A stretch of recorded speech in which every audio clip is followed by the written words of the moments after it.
Hamba-hamba Allah yang kami muliakan, akhirnya ada seorang lelaki dalam usia 28 tahun. Lelaki ini tinggi, gagah, orang Mesir.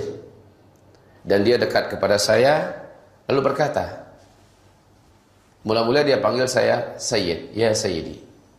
Apa yang kau lakukan pada bapak itu? Saya katakan, saya meruqyahnya dengan ayat Allah dan dengan doa-doa Nabi. Lalu beliau berkata, apakah ruqyah ini bisa menghilangkan sebuah kecanduan yang saya sudah benci? Apa kecanduan kamu? Saya tanya. Saya sangat candu dengan rokok. Dan saya benci dengan rokok. Tapi saya tidak bisa melepaskannya.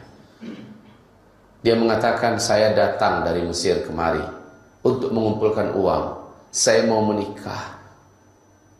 Mungkin Tuhan tidak percaya kalau di Mesir itu biaya nikah sangatlah mahal. Maharnya tinggi.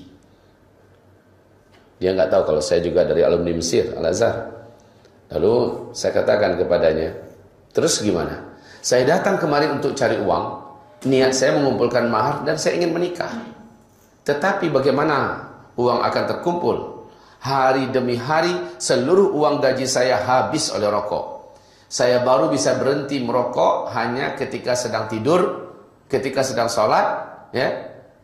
Bahkan makan pun rela saya telantarkan demi mempertahankan agar tetap saya bisa merokok. Jadi kayaknya nyambung aja terus rokoknya itu. Lalu dia berkata, demi Allah, saya sudah tidak sanggup lagi seperti ini berlama-lama. Saya tahu rokok ini tidak baik, tetapi saya tidak mampu meninggalkannya. Saya sudah mencoba berulang, mencoba dan terus mencoba dan gagal lagi.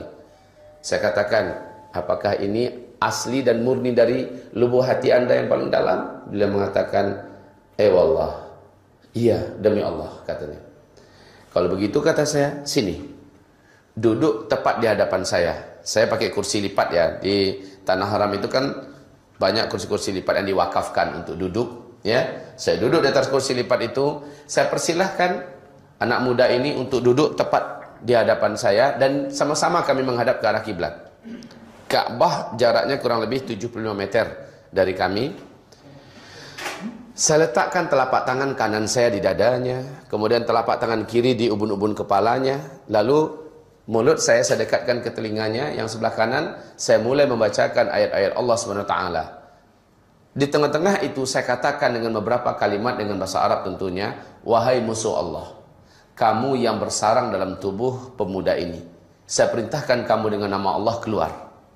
Pemuda ini tidak suka dengan kamu dan juga tidak menginginkan kamu lagi. Maka dengan ayat-ayat Allah, saya perintahkan kamu keluar dari tubuh lelaki ini. Suara saya pelankan agar tidak mengganggu orang-orang yang sedang tidur siang. Jadi ini kira-kira jam 2, jam setengah 3 ya. Ruqyah ini berlangsung tidak lama. Kalau saya tidak khilaf, paling-paling hanya 25-30 menit. Tidak lama. Penghujung ruqyah, telapak tangan saya yang ada di dadanya ini saya gedorkan di dadanya. Sambil sesekali saya katakan, ukhruj ya adu Allah. Ukhruj ya adu Allah. Karena saya yakin, pemuda ini mencintai rokok di mana asap dimasukkannya ke dalam mulutnya, sementara dia benci dengan rokok. Tetapi dia tidak mampu meninggalkan rokok, semacam ada dorongan yang begitu kuat untuk tetap merokok. Nah, saya yakin ini bukan dia lagi. Yang mencintai rokok itu bukan lagi si pemuda. Tetapi sudah ada makhluk lain yang menjadikan dia ketergantungan dengan rokok. Setelah saya gedor beberapa kali, dia pun terbatuk-batuk ringan, batuk-batuk ringan. Setelah itu selesai, ditutup dengan salawat. Kemudian kami bubar. Waktu asar masuk.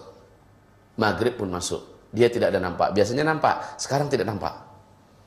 Waktu isya, dia juga masih nggak ada. Ya gimana mau ada, asal orang udah keluar saja menjelang asar, atau apalagi setelah asar nggak akan mungkin bisa masuk lagi ke Masjidil Haram. 10 terakhir apalagi orang berebutan untuk dapat masuk ke dalam masjid. Intinya selepas salat tarawih pukul 12, pemuda itu datang dan mendadak saja saya dipeluknya kuat-kuat dan dia tidak mau melepaskan. Sambil berkata, syukran ya Syekh, jazakallah khair, jazakallah khair. Orang sana kalau jazakallah itu jim itu G ya. Jazakallah khair, jazakallah khair. Dari Sayyid saya dipanggilnya Syekh, ya. Saya katakan, "Ada apa dengan engkau?" Dia berkata, "Demi Allah," katanya, "saya berbuka tadi aneh." Apanya yang aneh? Saya katakan. Biasanya saya berbuka langsung dengan rokok. Ya. Dan saya tidak akan melepaskan rokok ini kecuali apabila saya sudah sholat. Jadi tadi katanya tidak terfikirkan sedikit pun oleh saya tentang rokok. Saya berbuka seperti layaknya orang lain berbuka dengan kurma, dengan susu dan lain-lainnya. Yang kedua katanya, waktu maghrib ke isya, teman-teman saya mendekat sambil merokok. Dan saya merasa busuk dan jijik dengan bau asap rokok itu. Saya suruh mereka mendekat, menjauh dari saya. Padahal katanya sebelumnya, saya teringat dengan rokok dan sangat kuat ingin merokok. Serta bau asap rokok itu sangatlah enak bagi saya. Ini saya menjadi benci. Dan saya menjauhkan diri dan saya suruh mereka juga menjauh dari saya. Selepas Isya, yang aneh juga katanya, ada teman saya menyodorkan rokok kepada saya. Saya merasa jijik dengan rokok itu. Ini subhanallah. Nah ini kaum muslimin, adanya sesuatu yang menyimpang daripada normalnya manusia. Coba rokok itu pada hakikatnya normal nggak? Asap rokok yang begitu, pahit dan nggak jelas rasanya, mengganggu di lidah, di bibir, segala macamnya. Apabila kita orang normal mencoba mencicipi, luar biasa tidak enak. Tetapi kok ada orang menjadi kecanduan begitu? Bukan dia lagi. Bukankah kita tahu? Salah satu di antara energi daripada jin dan syaitan adalah asap. Sementara rokok itu adalah menghisap asap. Makanya dikatakan smoke. Ibarat Allah yang kami muliakan, akhirnya orang ini subhanallah, sebatas kami bersamanya, dia membenci rokok. Saya tak tahu perkembangannya bagaimana. Ini menandakan apa? Ketika diusir ukhruj ya aduallah, persis seperti Rasulullah SAW mengusir jin atau syaitan yang mengganggu sahabatnya sehingga tidak susah untuk mendapatkan khusyuk dalam solat. Selalu pecah dan buyar konsentrasinya, teringat yang macam-macam dalam solat. Bahkan banyak lupa-lupa dalam rakaat dan segala macamnya. Ketika dipukul dadanya oleh Nabi, ukhruj ya aduallah, ini menandakan syaitan itu ada dalam tubuh manusia. Dan memanglah kata Rasulullah SAW, sesungguhnya inna syaitan yajri fi ibni adam majrad dam fadayyiquhu bis-shaum. Sesungguhnya syaitan itu di dalam tubuh manusia adanya di dalam aliran darah, kata Rasul.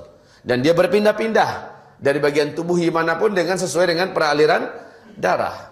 Fadayyiquhu bis-shaum.